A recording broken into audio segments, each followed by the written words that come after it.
नंदा, जरा मेरी साड़ी तो प्रेस कर दे।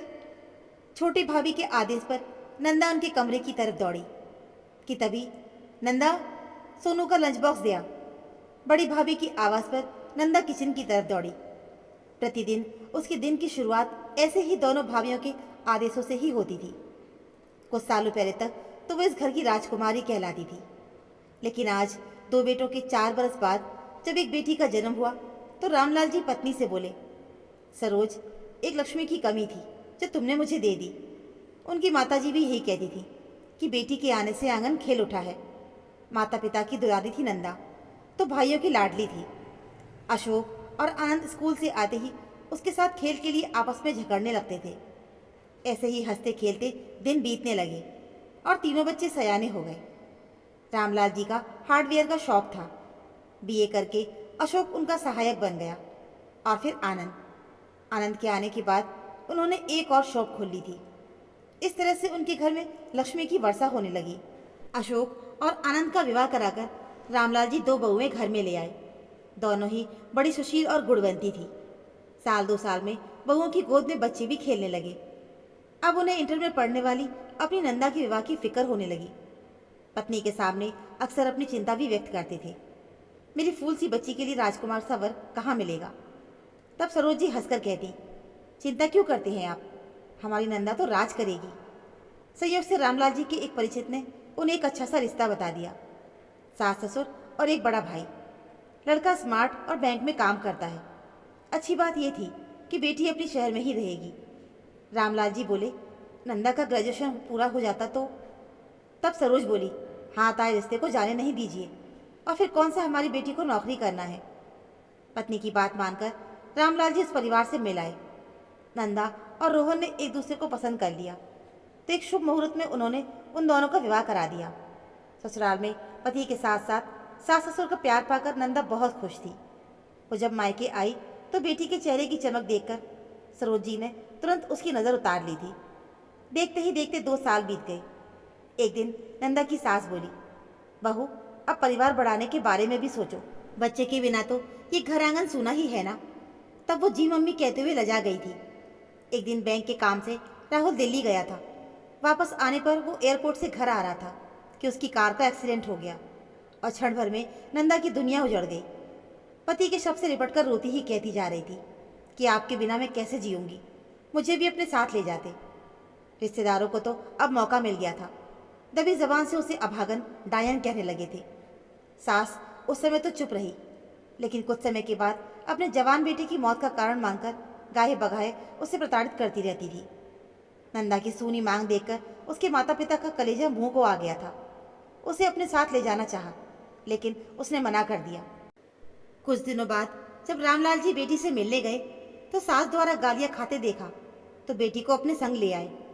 मायके में भी विधवा बेटी को सुकून तो मिला ही नहीं। पिता ने उसकी पढ़ाई फिर से शुरू करवाना चाहा, तो पत्नी के कहने पर भाइयों ने मना कर दिया।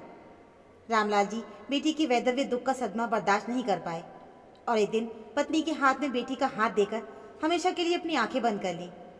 किसी के जाने से जीवन तो ठहरता नहीं है। नंदा का जीवन भी चल रहा था। ससुर के जाने के बाद बहुओं ने अपने रंग दिखाने शुरू कर दिए। खुलकर तो नहीं कहती थी, लेकिन उनके हाव भाव से सरोज ने सब समझ लिया था। इसीलिए नंदा को बोली कि भाभियों के काम में हाथ बटा दिया कर। काम से शुरू की गई मदद धीरे धीरे उसकी जिम्मेदारी बन गई। कई बार माँ कहती भी कि बेटी इतना काम मत किया कर। तब वो हंसकर कहती, माँ, मेरी ही तो भाभियाँ हैं, मेरे भतीजे भतीजियाँ हैं, अपनों के लिए कैसी थकान। बेटी के इस भोलेपन पर सरोज मन ही मन कहती, ईश्वर मेरी बेटी को शक्ति देना। एक दिन माँ ने भी नंदा का साथ छोड़ दिया। तब भाइयों ने कहा कि हम हैं ना तेरे साथ, और नंदा वही साथ निभाती चली आ रही थी। उसकी दोनों भाभियाँ बन ठन कर घूमने जाती और वो उनकी रसोई और बच्चों को संभालती। कुछ बिगड़ जाता तो उसे गालियाँ देने से भी नहीं चूकती थी, पर वो हंसकर टाल जाती थी कि अपने ही तो हैं। उसके दोनों भाई अपनी छोटी बहन को यूं ही अपमानित होते देखते, लेकिन पत्नी का विरोध करने की हिम्मत कभी नहीं जुटा पाते। ऐसे ही दिन बीतते चले गए। एक दिन की बात है, नंदा अपने भतीजे को स्कूल से लेकर आई तो काफ़ी थक गई थी। पानी लेने के लिए वो रसोई में जाने लगी तो बड़ी भाभी के कमरे से अपना नाम सुनकर वो ठिठक गई। छोटी भाभी कह रही थी कि बड़े भैया ना माने तो। बड़ी भाभी तीव्र स्वर में जोर से बोली, अरे मानेंगे कैसे नहीं, हमारे बच्चे बड़े हो रहे हैं, अब उनकी बहन का यहाँ पर क्या काम है? 2 बच्चों का पिता है तो क्या हुआ, पैसे की तो कोई कमी नहीं है ना। अब इस उम्र में महारानी को कोई छैल छबीला तो मिलेगा नहीं। सुनकर तो उसे ऐसा लगा जैसे किसी ने उसके कलेजे पर हथौड़ा मार दिया हो। किसी तरह से वो स्वयं को संभालती हुई कमरे में आकर अपने माता पिता की तस्वीर के आगे फूट फूट कर रोने लगी। जिन भाभियों को उसने अपना समझा, उन पर विश्वास करके अपने आत्मसम्मान को किनारे करके अपमान का घूंट पीती रही। उनके दिल में इतना जहर। बचपन में जब उसकी एक सहेली ने कहा था कि माता पिता के ना रहने पर ननद को उसकी भाभी नौकरानी से भी बदतर समझती है, तब उसने बड़े गर्व से कहा था कि मेरी भाभियाँ ऐसी नहीं हैं। वो कितनी गलत थी। आज ये सारा भ्रम टूट गया था। नंदा ने अपने आंसू पोंछे, एक बैग में कुछ कपड़े डाले और एक कागज़ पर लिख दिया, भैया मैं जा रही हूँ, शायद यहीं तक हमारा आपका साथ लिखा था। कागज़ को माँ की तस्वीर के आगे रखकर वो तड़के ही निकल गई थी। फिर मुड़कर उसने कभी नहीं देखा। सुबह भाभियों की आवाज़ पर जब नंदा नहीं दिखी तो अशोक कमरे में गया। पत्र पढ़कर उसकी आंखें नम हो आईं। नंदा की भाभियाँ तो अंदर ही अंदर बहुत खुश हुईं कि चलो अब बला टल गई, लेकिन ऊपर से पति को सुनाती रही। मुंह पर कालिक पोत कर चली गई, अब समाज को क्या मुंह दिखाएंगे। दिन गुजरते ही चले गए। एक दिन दोपहर के समय अशोक की पत्नी मार्केटिंग करके वापस आ रही थी कि अचानक एक तेज आती बाइक से उसकी टक्कर हो गई और वो बेहोश होकर गिर पड़ी। होश आया तो अस्पताल के बेड पर थी। माथे पर पट्टियां बंधी हुई थी और एक हाथ में सिलाई चढ़ रहा था। वो कुछ समझ पाती कि तभी अशोक घबराते हुए आए। पत्नी को सही सलामत देखकर उन्होंने पास खड़ी नर्स से पूछा कि ये सब कैसे हुआ, इन्हें यहाँ पर कौन लेकर आया था। तब नर्स ने बताया कि इनका एक्सीडेंट हो गया था। इनकी जान हमारी साथी नर्स ने ही बचाई है, जो रूम नंबर 5 में रेस्ट कर रही है। रूम नंबर 5 में पहुंचकर अशोक चौंक गए। उनके मुंह से निकल पड़ा, नंदा तुमने अपनी भाभी की जान बचाई है, हम तो समझे थे, हमें माफ़ कर दो। कहते हुए अपनी बहन को गले लगाकर वो रोने लगी। रोते हुए नंदा बोली, घर से तो मैं मरने के लिए ही निकली थी भैया, लेकिन एक देवी ने मुझे बचा लिया। उन्होंने मुझे समझाया कि आत्महत्या करना कायरता है। वो मुझे अपने घर ले आई, मुझे नर्सिंग की ट्रेनिंग दिलवाई और मुझे आत्मसम्मान के साथ जीना सिखाया। मैं अस्पताल से लौटकर अपने घर जा रही थी तो भीड़ देखकर मैं वहाँ रुक गई। बड़ी भाभी को बेहोश देखा तो उन्हें यहाँ ले आई और सिस्टर से सच्चाई जानकर अशोक की पत्नी बहुत शर्मिंदा थी। नंदा को देखा तो उसका हाथ पकड़कर वो रोने लगी। एक दिन के बाद वो डिस्चार्ज होकर घर चली आई। नाइट ड्यूटी करके नंदा अपने कमरे में आराम कर रही थी कि अचानक कॉल बेल बजा।